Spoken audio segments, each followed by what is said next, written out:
हिंदी प्रेमी YouTube channel में आप सभी का हार्दिक स्वागत अभिनंदन। आज के इस कड़ी में हम सभी हिंदी साहित्य में छायावाद के बारे में जानने वाले हैं। छायावाद का विकास द्विवेदी युगीन कविता के उपरांत हिंदी में हुआ है। समय अवधि 1918 से 1936 ईस्वी तक का यह छायावाद का काल माना गया है।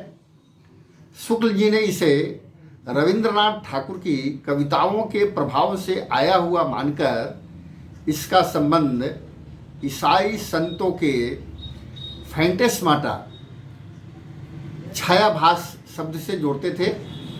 उन्होंने छायावाद को चित्रभाषा शैली भी कहा है और पंडित नंद दुलारे वाजपेयी जी ने इसका संबंध युग बोध से जोड़ते हुए भी इसे व्यक्त सौंदर्य में आध्यात्मिक छाया का भान कहा है।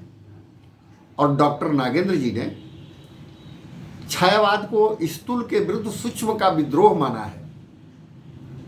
और डॉक्टर नामवर सिंह जी ने अपनी पुस्तक छायावाद में विश्वसनीय तौर पर दिखाया है कि छायावाद वस्तुतः कई काव्य प्रवृत्तियों का सामूहिक नाम है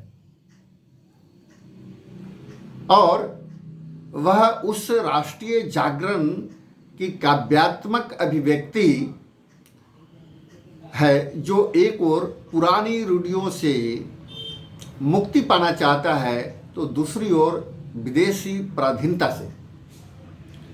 और डॉक्टर राम कुमार वर्मा जी ने छायावाद की परिभाषा देते हुए कहा कि परमात्मा की छाया आत्मा में और आत्मा की छाया परमात्मा में जब पड़ने लगती है तब वहां छायावाद की सृष्टि होती है।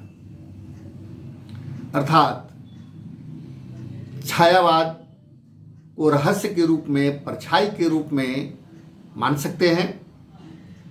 जिस कविता, दोहा, श्लोक, चौपाई का या रचना का अर्थ सीधे रूप में प्रकट न होकर फेक रूप में प्रकट होता हो, भगवती रूप में होता हो, उसे छायावाद के रूप में रखा गया है।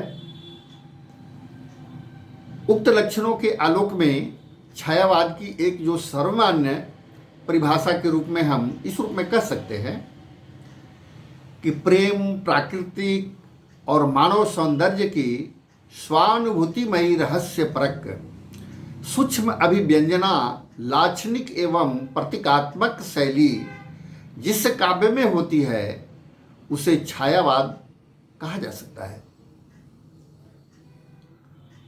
आगे की कड़ी में हम सभी छायावाद के